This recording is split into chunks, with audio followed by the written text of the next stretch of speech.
अवेद की अनुभूति में ज्ञान भी नहीं रहना चाहिए। ये ज्ञान वाला मैं हूँ, ये ज्ञान वाला मैं हूँ, ये ऐसा ऐसा ऐसा विकल्प नहीं रहना चाहिए। अवेद की अनुभूति किसे कहते हैं? अवेद की अनुभूति माने बस होने मात्र का अनुभवन, होने मात्र का अनुभवन, और वो जागृत रूप अनुभवन। देह का अनुभवन भिन्न और ज्ञायक का अनुभवन, और ज्ञायक में चेतना और शरीर आदि में जड़पना, ऐसा भेद ज्ञान चलते हुए चेतनपने का अनुभव करना, जो चेतनता को प्राप्त है, जो चैतन्यमय है, जो जगमगा रहा है, जो फील कर रहा है, जो अनुभव स्वरूप है, जिसमें अनंत शक्तियाँ विलसती हैं, ऐसा वो पुद्गल की अपनी शक्तियाँ हैं। मुझे उससे पुद्गल से क्या लेना देना? मैं चैतन्य हूँ, मैं आत्मा हूँ। बस यहाँ अभेद करके शांत होकर अपने होने मात्र भवन का अनुभव करे। ये कहाँ लिखा होने मात्र भवन का अनुभव करे? हाँ, समझ में आया कि नहीं? वहाँ लिखा है आचार्य ने। जब वहाँ पे अनुभवन बिल्कुल, बस जब एक द्रव्य दृष्टि की बात आती है तो अनुभवन मात्र बस में होने, बस मैं हूँ, बस इतना मात्र। क्या हूँ, कैसा हूँ, फिर भेद आ गए, फिर विकल्प आ गए।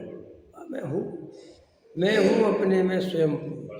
ये दृष्टि का विषय है, ये लक्ष्य करने लायक, ये अनुभूति करने लायक है। बस फिर वो जो समझाने के लिए उसमें भेद करते हैं, तो अब आपको बाहर के उदाहरण से समझ में आ गया होगा कि अभेद का लक्ष्य माने हम बाहर में कोई भी वस्तु लेते हैं तो अभेद करके फिर उसका भोग करते हैं। पहले समझते हैं, कपड़ा लेने गए तो पहले कैसे लेते हैं कपड़ा? पहले भेद करते हैं, इसकी लंबाई चौड़ाई ठीक है, कपड़ा ठीक है, क्वालिटी ठीक है ना, जो भी है, रेट ठीक है। फिर उसके बाद जब आपने ले लिया और पहन लिया, बस अब ये कपड़ा मैंने कहाँ से लिया, कितने का लिया, खत्म।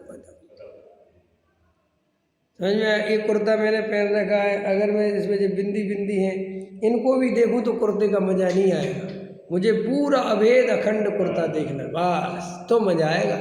ऐसे ही कई लोग आत्मा के ध्यान में भेद कर कर के आत्मा का ध्यान करते हैं, राग का लक्ष्य कर कर के आत्मा का ध्यान करते हैं, विकल्पों को बुरा मानकर हटाना, ये गलत है, ये सही है, ये राग द्वेष है, ऐसे ऐसे ऐसे उन विकल्पों में लगे रहते हैं और वो उसे ध्यान समझते। ध्यान इसका नाम नहीं है। ध्यान तो विश्राम की अवस्था का नाम है, जहाँ कुछ होने का भाव भी निकल जाए, मात्र होने का भाव रह जाए, कुछ होने का भाव निकल जाए और होना मात्र रह जाए, वो ध्यान है। तो ठीक है, देखो क्या कहते हैं, भगवान आत्मा को जान जो केवल ज्ञान स्वभावी, अभेद, अनंत, गुणमय प्रभु है, जिसमें यह आत्मद्रव्य, ये गुण ऐसा भेद भी नहीं है। कई लोग कहते हैं हमें आत्मा में ज्ञान के अलावा कुछ नहीं दिखता। क्यों? मैं भी 10 गुण दिखा सकता हूँ तुम्हें आत्मा में। समझ में आया? पूछो क्यों? अस्तित्व गुण नहीं दिखता क्या आत्मा? उसकी सत्ता है तो उसका अस्तित्व गुण है कि नहीं?